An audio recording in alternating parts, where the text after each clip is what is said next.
अब आते हैं आज की कहानी के ऊपर। इत्तेफाक से दो कहानी इस वक्त एक साथ हमारे देश में चल रही थी और दोनों बिल्कुल दो अलग अलग स्टेट में।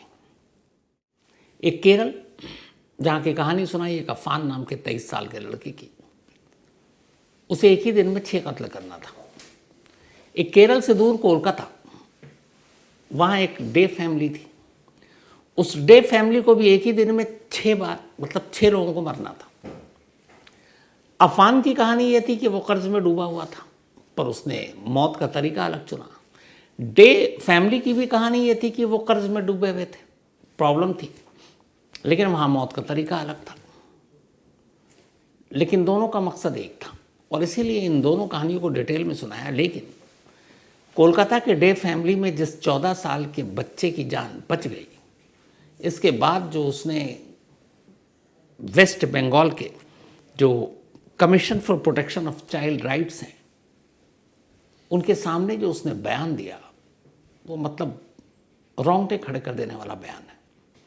14 साल का ये बच्चा प्रतीप, जो लगभग जिसे 3 बार मारने की कोशिश की गई उसे एक रात में, और तीनों बार ऊपर वाले ने उसे बचाया।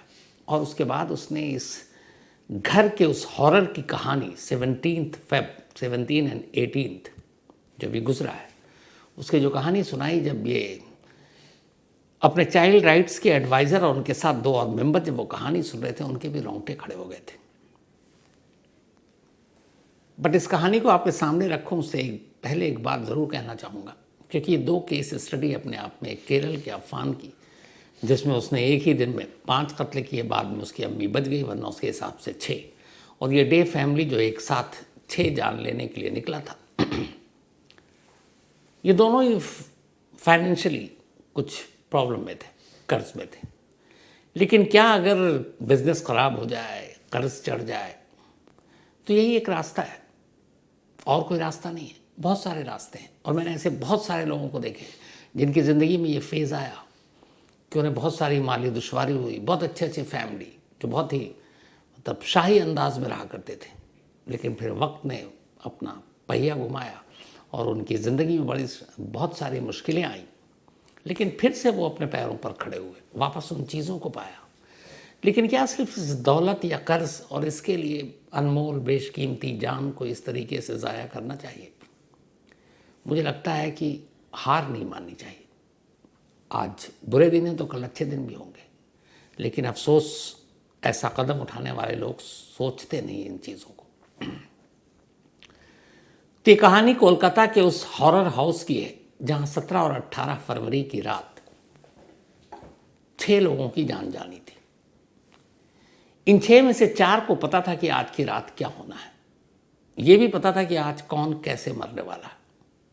अमूमन सबसे मुश्किल काम यही होता है, किसी को पता चल जाए कि वो कब कितने बजे मरने वाला है। उससे ज़्यादा ख़तरनाक चीज़ कुछ नहीं होती दुनिया में, फिर तो आदमी जीते जी मर जाए। लेकिन उस घर में 6 लोगों को पता था कि आज 4 लोग इनमें से कौन कैसे मरेंगे, और 2 वो लोग थे जो इस साजिश से अनजान थे, और ये दोनों बच्चे थे, एक 14 साल का लड़का और एक 14 साल की लड़की, और दोनों अनजान कि क्या होने वाला है। इस पूरी कहानी की शुरुआत होती है 16 फरवरी को। कोलकाता के इस इलाके की इस 4 मंजिला इमारत में, बिल्डिंग में कुल 6 लोग रहा करते थे, जो मैंने आपको पहले कहानी में सुनाई। एक प्रसून, इसके अलावा प्रसून का जो बड़ा भाई है प्रणय, इसके अलावा उन दोनों की पत्नियां, एक रोमी और दूसरी सुदेशना, और इन दोनों के एक एक बच्चे, जिनमें एक 14 साल का बच्चा प्रतीप और एक उसकी कज़न। जो दोनों भाई थे, इनका चमड़े का कारोबार था, लेकिन कारोबार में लॉस हुआ और 2023 में इनकी जो फैक्ट्री की कंपनी थी, लेदर की काम था इनका रशिया से एक्सपोर्ट इंपोर्ट का बिजनेस था। 2023 में इनके 3 कॉन्ट्रैक्ट रशिया से जो थे वो ख़त्म हो गए। जब ये 3 कॉन्ट्रैक्ट ख़त्म हुए तो इनको माली तौर पर मुश्किल आने लगी, क्योंकि वो बड़ा कॉन्ट्रैक्ट था। लेकिन अब इन सभी की ज़िंदगी का लाइफ स्टाइल वही था, ये उसी शाहाना अंदाज में जीते थे। फिर उन्होंने कुछ और काम भी शुरू करने की कोशिश की, उसमें पैसे लगाए, वो भी डूब गए। इन्होंने कुल अलग अलग 6 प्राइवेट बैंकों से लोन लिया और साथ में कुछ फाइनेंशियल जो इंस्टीट्यूशन है जो अलग अलग कुछ गिरवी रखकर पैसे देती हैं, उनसे 2 ऐसे फाइनेंशियल इंस्टीट्यूशन से पैसे लिए और ये कई करोड़ रुपए थे। अब इत्तेफाक से जो नया काम शुरू किया वो भी डूब गया, 3 कॉन्ट्रैक्ट खत्म, हालत ख़राब। अब इन्होंने ये जो 4 मंजिला आप इनका मकान देख रहे हैं ईस्ट कोलकाता के टैंगरा इलाके में, मजबूरी में इसको भी इनको गिरवी करना पड़ा। इन्होंने मॉर्गेज कर दिया, गिरवी रख दिया, उसके ज़रिए भी पैसे लिए बैंक से। अब बैंक से पैसे ले लिए, चुकाने के लिए रकम नहीं, बैंक में पैसे नहीं, चेक जारी कर दिए, बाउंस होने का खतरा। उधर तकाजा करने वाले लोग लगातार परेशान कर रहे हैं। 12 फरवरी से ये लोग अब तक दोनों भाई, और उन्हें पता है एक नहीं कई 6 बैंक हैं, 2 फाइनेंशियल इंस्टीट्यूशन हैं, और वो सारे पैसे के लिए मांग कर रहे हैं। और उन्हें ये भी कि घर तक न पहुंच जाए, फैक्ट्री में तो पहुंचे ही। तो आखिर में ये सोचते सोचते इन्होंने 16 फरवरी को ये कहा कि ये जो तकाजा करने आ रही है ये पीछा नहीं छोड़ेंगे और ये हमें कहीं का नहीं छोड़ेंगे, और हमारे पास इनका मुंह बंद करने के लिए कुछ नहीं है।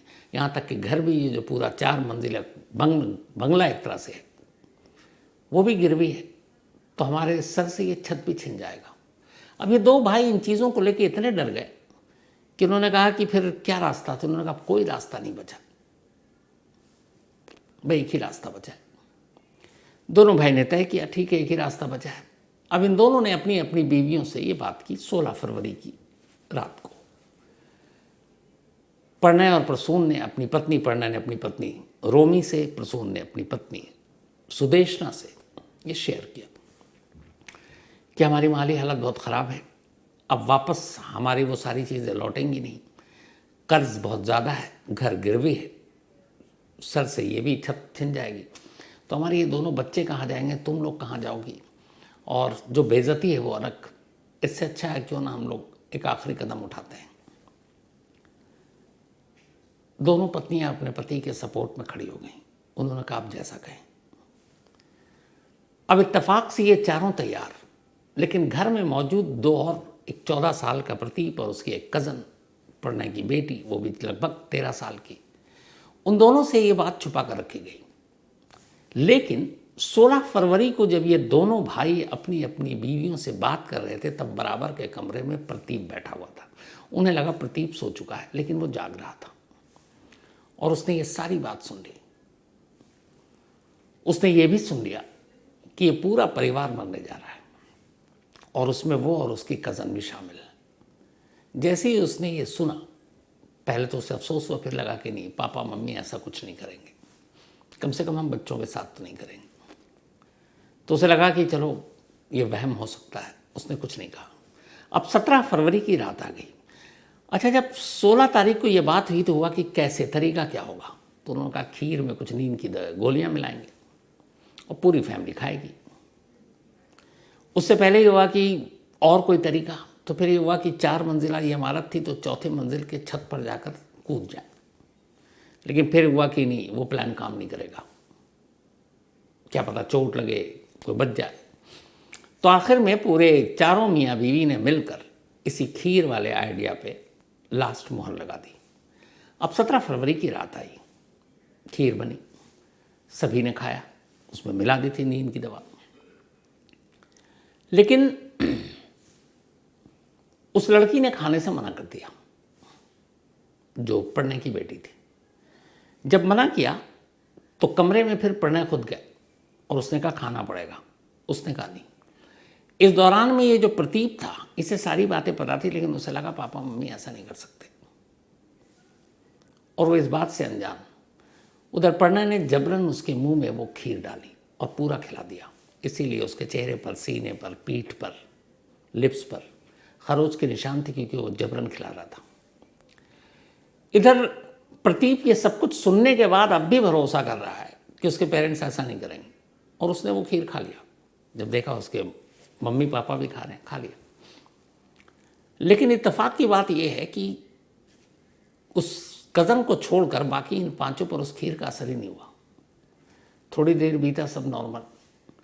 अब दोनों भाइयों को लगा कि ये गड़बड़ है, खीर का तो कुछ असर नहीं हो रहा है। उन्होंने प्रतीप से भी पूछा कि तुम ठीक ठाक हो। उसने बोला हाँ। अब उन्हें लगा ये क्या है।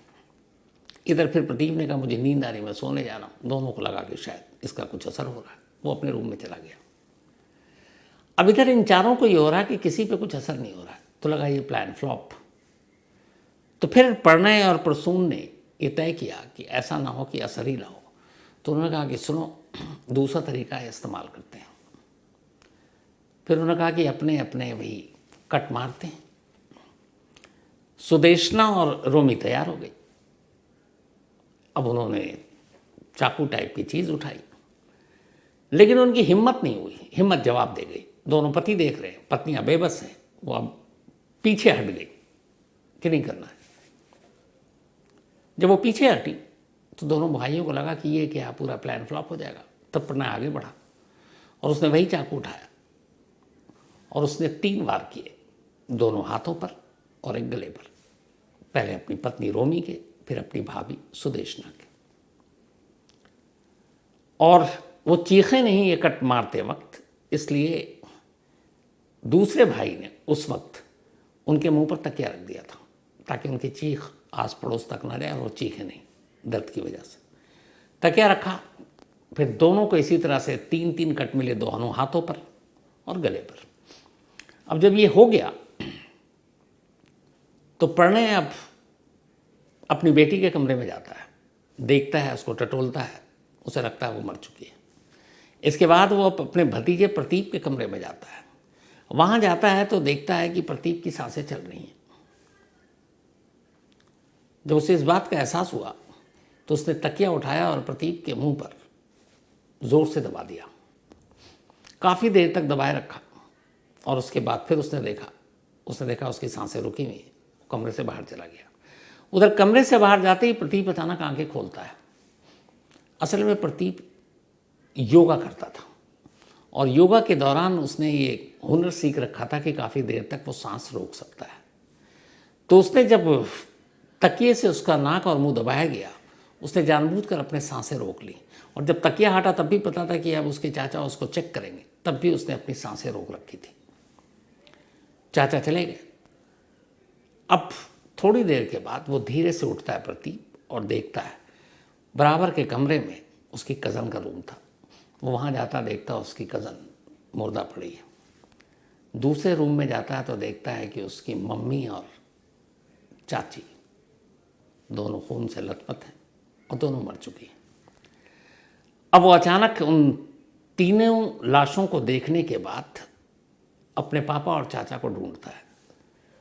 जाते जाते वो बालकोनी की तरफ जाता, देखता दोनों बालकोनी में खड़े हैं।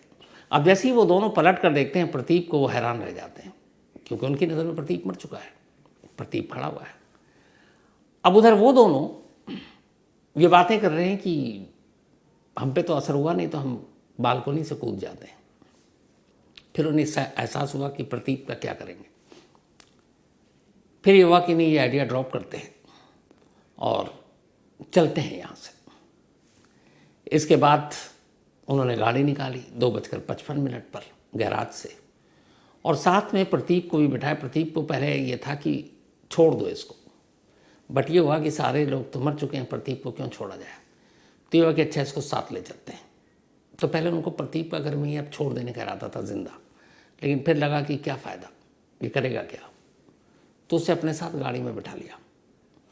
गाड़ी में बैठने के बाद ये कोलकाता की सड़कों पर अगले 2 घंटे 30 मिनट तक भटकते रहते हैं, बल्कि 2 घंटे 40 मिनट तक। इसके बाद एक मेट्रो पिलर से ले जाकर गाड़ी को टकरा देते हैं। फिर पुलिस आती है, अस्पताल ले जाती है। आगे की कहानी आपको पता है। अब ये पूरा स्टेटमेंट 14 साल के इस बच्चे प्रतीप ने दिया कि उसकी मम्मी और आंटी को उसके चाचा ने अपने हाथों से चाकू से मारा। पोस्टमार्टम रिपोर्ट में आई थी कि हाथ की कलाई कटी थी, लेकिन ये खुद से नहीं, ये दूसरे शख्स ने काटा था, यानी एक मर्डर था।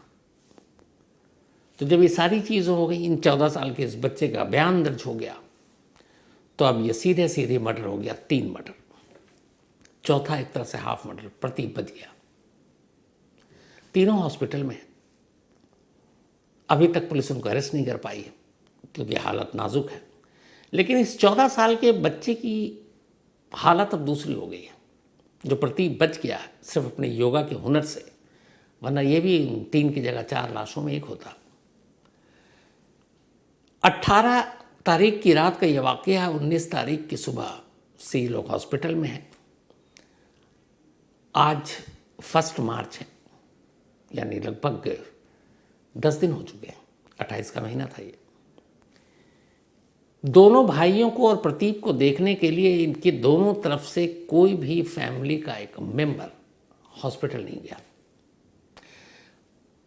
मतलब चाहे प्रसून हो या फिर प्रणय हो, उनकी फैमिली की तरफ से, चाहे सुदेशना और रोमी हो, इन दोनों की पत्नियां, उनकी फैमिली की तरफ से कोई भी अभी तक ना आगे आया, ना पुलिस की किसी भी इन्वेस्टिगेशन में वो हेल्प कर रहे हैं।